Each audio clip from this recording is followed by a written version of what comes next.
హైదరాబాద్ గొప్పతనం గురించి అప్పట్లోనే టైమ్స్ పత్రిక చాలా అద్భుతంగా రాసింది. అంటే నవాబ్ నిజాం మీర్ ఉస్మాన్ అలీ ఖాన్ ప్రపంచంలోనే అత్యంత ధనికుడే కాదు, ఆయన ఇండియా కోసం చాలా విలువైన ప్రాపర్టీస్ విడిచిపెట్టి వెళ్ళారు. ఇప్పుడు హైదరాబాద్ చూసినట్లయితే అందరికీ తెలుస్తాయి, కానీ ఢిల్లీలో కూడా ఈరోజు కూడా ప్రపంచానికి సంబంధించిన ఏ నేత వచ్చినా ప్రధానమంత్రి కలిసేది హైదరాబాద్ హౌస్లోనే. అంతేకాదు మనం నిన్న చూసాం, అంటే ఇటీవల కోకాపేటలో అక్కడ ల్యాండ్ 1 ఎకరా 100 కోట్లు పలిగింది. దానికి కూడా బలమైన కారణం ఏంటంటే అప్పట్లో నిజాం తవ్వించిన గండిపేట తలాబ్ ఉంది. ఆ ఎఫెక్ట్తోనే ఆ ప్రాపర్టీ అంత విలువ చేసింది. అయితే మనతో పాటు 9వ నిజాం రౌనక్ యార్ ఖాన్ మనతో పాటు ఉన్నారు. ఆయనతో మరిన్ని విషయాలని షేర్ చేసుకుందాం. अस्सलाम वालेकुम साहब, मुबारक हो, आप 9th नवाब के बने थे जी। इसमें कंट्रोवर्सी क्या है साहब 9th निज़ाम के बारे में?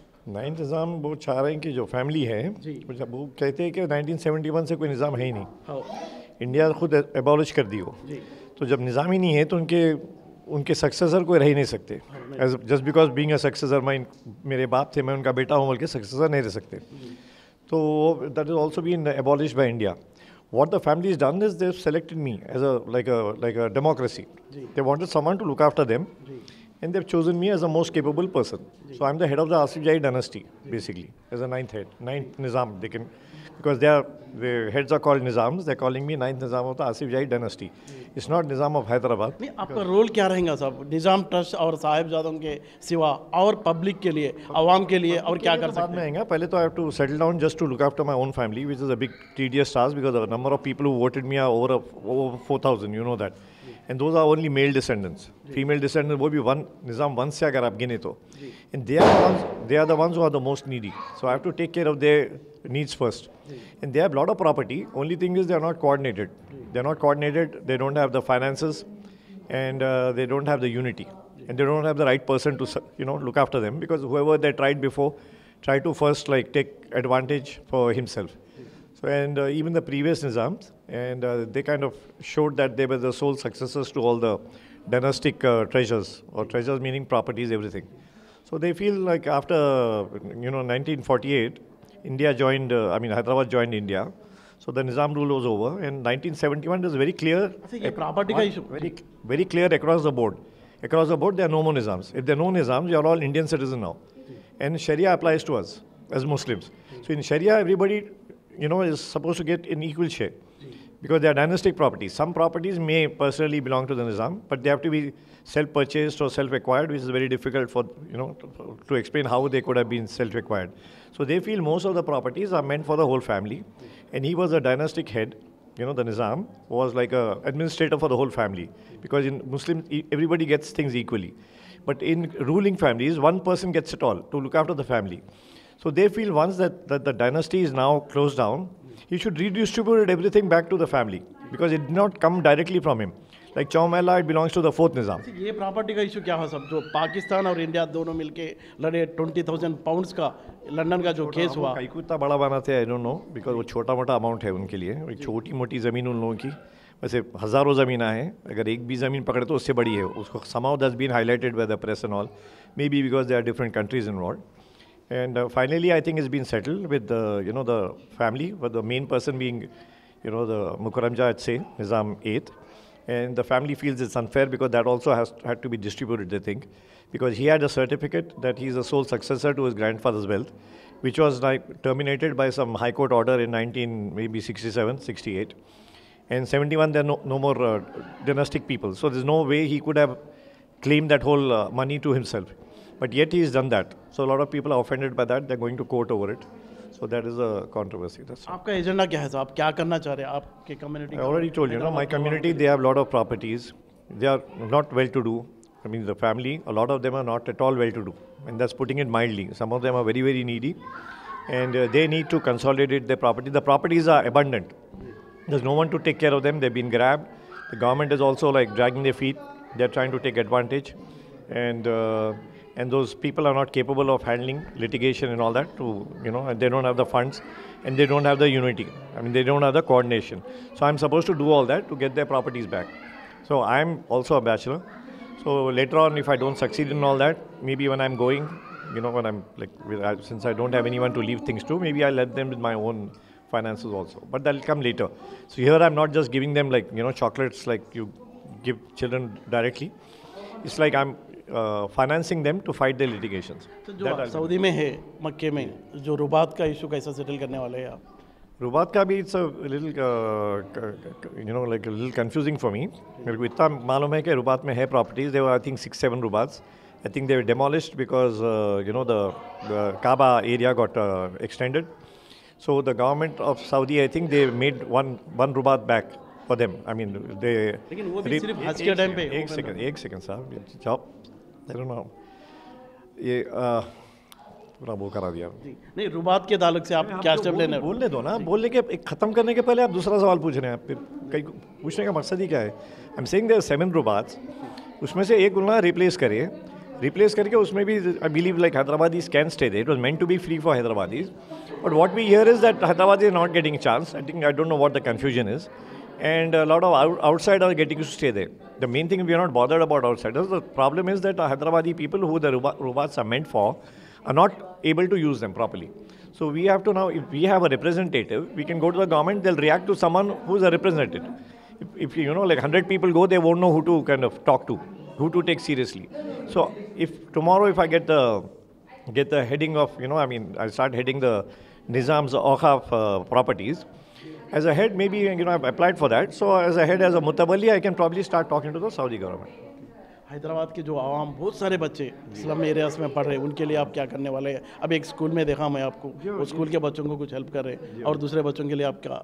दूसरे बच्चे तो नहीं है, ये स्कूल से स्टार्ट कर रहा हूँ मैं, बिकॉज ये लोग पहचानते हैं. I been the brand ambassador from the last 1 year. So I know it's a very important school and they have a lot of technology behind teaching. नहीं तो पहले ज़माने में क्या होता था कि बच्चों की याददाश्त पे डिपेंड करता था, इंटेलिजेंस में नहीं करता था. आप कितना रट के कितना याद रख के वो दिन पेपर पे लिखना बगैर कुछ देखे. आजकल हर जगह कंप्यूटर्स है, तो एक अजीब बात है कि कंप्यूटर में इन्फॉर्मेशन है और लोगों को बोल रहे नहीं कंप्यूटर आप बंद करके आप जवाब दो. कोई सेंस ही नहीं है.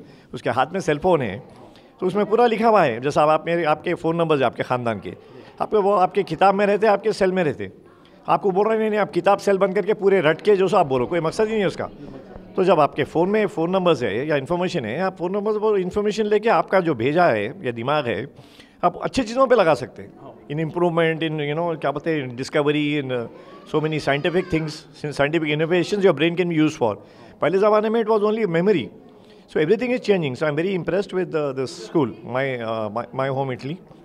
And my school, if you see the decor, I think you should pan your camera around and check it out. I've never seen a school look so pretty. If I was a kid, I would have loved to be here, whether I studied or not. Even now, I feel an urge to just be here and hang around because the whole thing is, the atmosphere is so bright and cheerful. And I think the kids would just love to be here.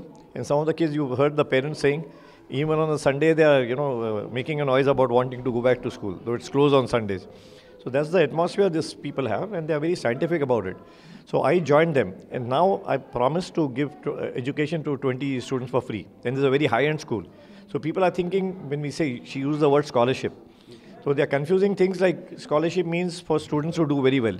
तो उन्होंने बोल रहे हैं, उन्होंने समझ रहे हैं कि जो स्कूल बच्चा ऑलरेडी अच्छा कर रहा और पैसे वाले उनका बच्चा है, उसको फ्री दे के क्या फ़ायदा? वैसा नहीं है वो. She is using the word, she is like mostly studied in Germany and Italy. She speaks Italian. So she's used the word, scholarship, which is confusing people. Scholarship, what she means is like that children will be taken care of for free. And that child can come from any background. So it has to be from a poor background. A rich background, so why would they offer this free service anyway? So they are doing that, and I'm helping them have, those 20 children and 15 teachers. They're going to be given 250 hours of top level, the world's top level of education for teachers to handle children, because children are difficult. To get their attention is very difficult. They keep running around, they're not ready to study, and you don't even know their mental capacity. A grown-up person, like in graduation, he's already past 12, so it's easy what his capacity is, and he's there to study. He's already paid the fees, he's conscious that he has to study. So they are easy to handle, and they're grown-ups, so you can explain things. With children, it's very difficult. You have to have a knack. So teaching those teachers is very essential. And once I see the result in those teachers, I don't mind, promoting another 100 teachers. Because teachers, I think today, teaching teachers is more important than teaching students. You teach the teachers, they'll go and spread. Same thing with my family. With the Nizam's family, I'm trying to help them, not by giving direct money. Some amount I might disburse if they require it, immediately. But I'd like to finance them for their own litigations where they can win the litigation and get about 100 times more than what I can give them.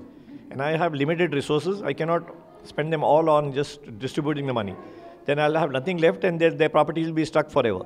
If I use that money, instead of giving it to them, in litigation and fighting the cases, they will get their own property back, which is about 1,000 times more than what I can give them. So that's my message. Social service के साथ आपके family dispute खत्म करने के लिए कोई political party join करने का इरादा है क्या? No, I don't think so. At this point, I don't know. I'm favorable towards TRS because they're doing well. I know them and they're nice and they're not controversial in any way. So I'm with TRS. I have a lot of friends in Congress. I have a lot of friends in BJP also. So I think I'm going to use anyone. Support है लेकिन आप election में direct लड़ना कुछ भी नहीं. वो आदत भी नहीं है, वो नहीं आता ना, वो फिर जाके इमीडिएटली आपको, अब जैसा for example if I join TRS or if I join some other party, I'll immediately start having to talk something about say MIM. Now both those boys are from my MIM leaders. They are from my school. So the last thing I can do is start talking bad about them. I can't imagine myself doing that. अच्छा एक last question पूछ रहा हूँ साहब, 7th निज़ाम अपना खजाना कहाँ छुपाए साहब, आपको कुछ पता है? वो किसको भी नहीं है, पूरी दुनिया में किसको पता नहीं है. वो जाके इतना मालूम है कि उन्होंने इतना बड़ा एस्टेट खरीदे, क्या बोलते हैं, शीप एस्टेट लिए ऑस्ट्रेलिया में, कि वो प्लेन में भी इधर से उधर तक पहुंचने के लिए कुछ 4-7 मिनट लगते हैं सुना में. So for that, that's not a joke at all. So I think maybe he squandered the money, then he fell back on tax areas and all. And I think the government started taking chunks of that property, and finally I think they confiscated property, or I don't know what happened. So I think part of the money went there. A lot of the treasure, nobody knows where it went because the treasure was serious. In what they talk about this jewelry, Nizam jewelry, is I think 130-40 crores, is nothing because that jewelry was kept aside by the family to be sold in times of an emergency, just to get over some awkward situation. So obviously if you're women of a family, you're not going to put some of your favorite stuff for auction. You'll put stuff which you're not interested in as an emergency because that stuff also has value in terms of direct cash value, if not aesthetic value or sentimental value. तो वही करेंगे ना, वो अपने पसंद की चीज़ नहीं देंगे. वो खाली सोने का इतना वेट है, डायमंड का इतना वेट है, वो बाजू रख देंगे. They'll put it aside to be sold. So that jewelry, I would call it the trash jewelry of the family, which is so talked about. Again, because the press covered it, it's famous. But the main treasure would have been unbelievable because that's the one they wanted to keep, not sell it away in some auction. So that treasure, very few people have an idea where it went. శుక్రియా sir. Yeah. Nizam తన నిధిని ఎక్కడ దాచిపెట్టాడో అనే దాని మీద కుటుంబంలో కూడా స్పష్టత లేదని ఆయన అభిప్రాయపడుతున్నారు. అలాగే దాంతోపాటు తనకు సంబంధించిన ప్రాపర్టీలు చాలా వివాదాస్పద స్టేజ్లో ఉన్నందువల్ల తాను కమ్యూనిటీకి ఏం చేయలేకపోతున్నానని, అలాగే తాను ప్రజా సంక్షేమం కోసం రాజకీయాల్లో ఉన్నప్పటికీ డైరెక్ట్గా తాను పోటీ చేయలేనని ఆయన చెప్తున్నారు.